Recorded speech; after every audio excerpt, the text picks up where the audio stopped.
It is Learning Disability Week, and this year's theme is the importance of friendship during lockdown. But how can people with learning impairments stay connected at a time of physical distance?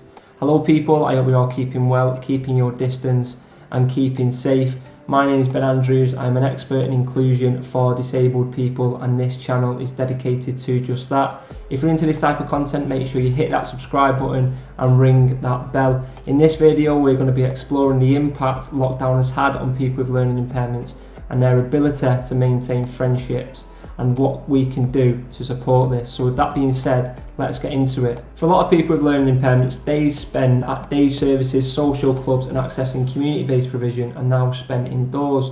And while this is the case for the majority of people, whereas many have been able to turn to more virtual ways of communicating and staying connected, this might be more difficult for some people with learning impairments due to a lack of relevant skill set, experience, capacity, lack of accessibility on the web, or a dependency on others. This lack of physical, mental and social stimulation is already leading to feelings of boredom, frustration, fear, which will long term lead to severe deterioration in physical and mental health for a group already susceptible to ill health. So what can we do about this? Well, for me, a lot of this is unnecessary. There's no reason that people should be deteriorating, feeling frustrated, bored, lonely or any of that. There's a wealth of opportunities that are now available online for people to access, but for people with learning impairments to make the most of these opportunities, the following must happen.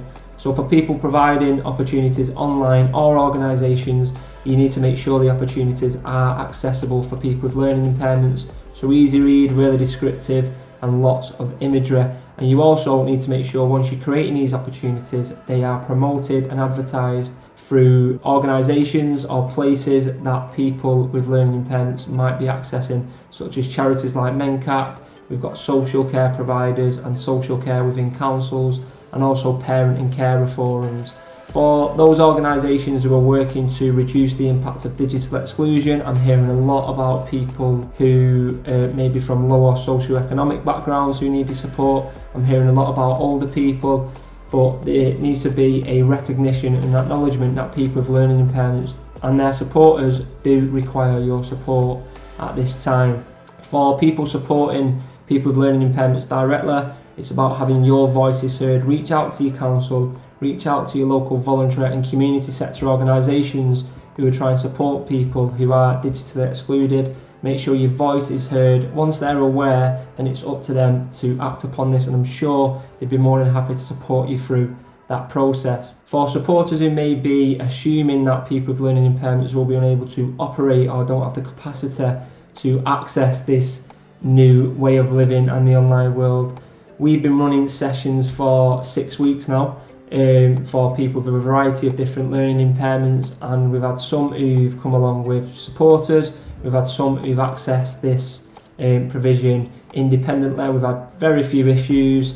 People are really enjoying the sessions. They've been able to access them in a way that suits them. So yeah, don't assume that because someone's got a learning impairment they won't be able to work in this way. For providers and for people who are sitting through this lockdown thinking, oh, we'll just wait for all this to blow over, we'll stick with our traditional methods of care and support, this is not going to blow over. For day services, for social care providers and for social clubs and community-based provision, they will be unable to operate in the same way. There's going to be social distancing measures implemented. Groups of people will not be able to attend places in the same way as they did prior to this.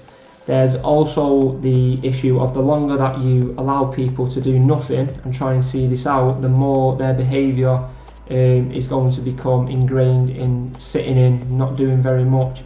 The longer you leave that, the more of an issue it's going to be when you're trying to support people to do something different. So it's really important that we try to support people now in this new way of working, and even if things do revert back to any type of normality, you've still kept people socially engaged, you've still kept them physically and mentally stimulated, so that behaviour will be much easier to transition into the more physical world. And even if we do revert back to some kind of post-lockdown normality, there's potentially going to be a reluctance for people with learning impairments and supporting them to go back out into the community through a actual or perceived increased risk of contracting COVID. So it's really important that we support people to transition to more in-house virtual ways of working. And we've looked at a lot of the negatives there, but let's look at some of the positives. We no longer need to worry about transport, we no longer need to worry about venue access, and also staff capacity is much more manageable in terms of people are in in-house environments where groups can be supported much more easily than outside. And a lot of these were barriers to both people with learning impairments and their supporters prior to lockdown, so we've taken a lot of those barriers away. They still exist, but we're not really experiencing them to the same extent. So let's embrace that and make the most of it. Let's embrace not having to experience these barriers for a period of time. And for me, this is going to be a period where, because we're not experiencing a lot of the barriers that people with learning impairments previously experienced, it's a time where inequalities could really be reduced if people with learning impairments are given the right support. If not, then lockdown could serve to just exacerbate and make these inequalities more apparent. So for me, that's up to us. That's it for this video. I hope you all enjoyed it. If you did, make sure you like, share and comment below. I'd love to hear how you've been getting on in lockdown, whether you've been accessing new virtual ways of working or any other ways of working for that matter. Leave your positives, leave your negatives in the comments below. I hope you all keep well, keep safe, keep your distance, and until next time, take care.